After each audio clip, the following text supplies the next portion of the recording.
motion be agreed to, and I give the call to the member for Spence. Thank you, Acting Deputy Speaker. I'd like to sincerely thank the member for Lalor for moving this motion some time ago. It's my hope that a motion or two like this will speak to my better angels. At times we can be a bit negative. After living the last 9 years of the previous government, either as a member of this place or, in my case, a private citizen, there is a lot to vent about at times. Many on the other side of the chamber would have you believe they left a legacy worth defending on a number of policy issues that we, in government, are needing to fix as a matter of urgency and unwind 9 years of inaction, obfuscation and at times downright sabotage in some areas. However, we cannot lose sight of the need to speak on the reasons why Australia voted in an Albanese Labor government, not voted out a Morrison Liberal National government. I'm sure that my colleagues, the member for Moreton, the member for McEwen, and my South Australian colleague, the member for Boothby, would definitely agree with me on this. We have all had some very positive messages to communicate with our electorates about throughout this term in government. The main conversation starter, of course, being the promises made in opposition that have been fulfilled in government. Australia has voted with Labor to enact visionary policy reforms. We have seen this throughout time. Only a Labor government can get these things right. And too often we have seen policies, like the NBN and the NDIS, for example, being ruined by the changing of parties in government. It isn't just in this place where Australians have entrusted Labor governments to make big decisions and to govern them through a number of trying circumstances. In fact, since the beginning of last year, we have seen, in my home state of South Australia particularly, Peter Malinauskas become the Premier after only a single term in opposition from 16 years in government. This is no mean feat by any standard. We have seen Daniel Andrews in Victoria deliver a performance that one might call statuesque. Whilst it remains to be seen whether he will take the bronze, the good people of Victoria have given him a cold tick of approval along with his third term in office.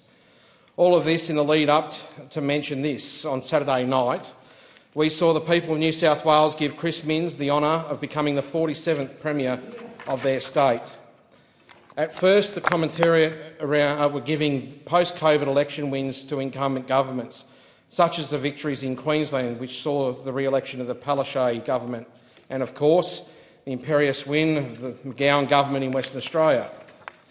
The people of Australia didn't just vote for change. They voted for a policy agenda that they know that only Labor governments are known to deliver at both state and national level, which is why, as one of the many reasons, the Australian people elected an Albanese government to establish the National Anti-Corruption Commission, a bill I was proud to have spoken on.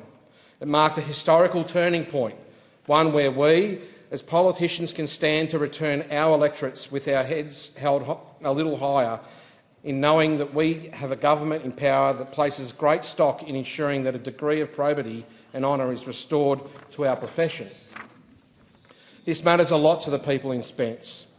I don't lay all of it at the feet of the former government, but some of their actions, coupled with their reluctance to establish a body that would police corruption within their ranks, has lingering consequences. Consequences that diminished our standing in the eyes of the world and in the eyes of the average punter. It isn't just the big picture issues. This government is helping at the hip pocket, making childcare more affordable, making medicines more affordable. And as of earlier today, this House just moved one step closer to bringing Australia toward having a proper climate policy after so many years of climate war. Australia hopefully very soon will see some light at the end of a very long tunnel of partisanship on climate, and so we can get on with the job of making our country and planet livable for generations in the future. Labor governments don't just govern for those that vote for us, we govern for all. We don't just govern for the generation that goes to the ballot box. We govern to make things better for our grandchildren and for generations to come as well. It's how it's always been, and I'm proud to be part of the Albanese Labor government. I thank the House. And I thank the member for Spence.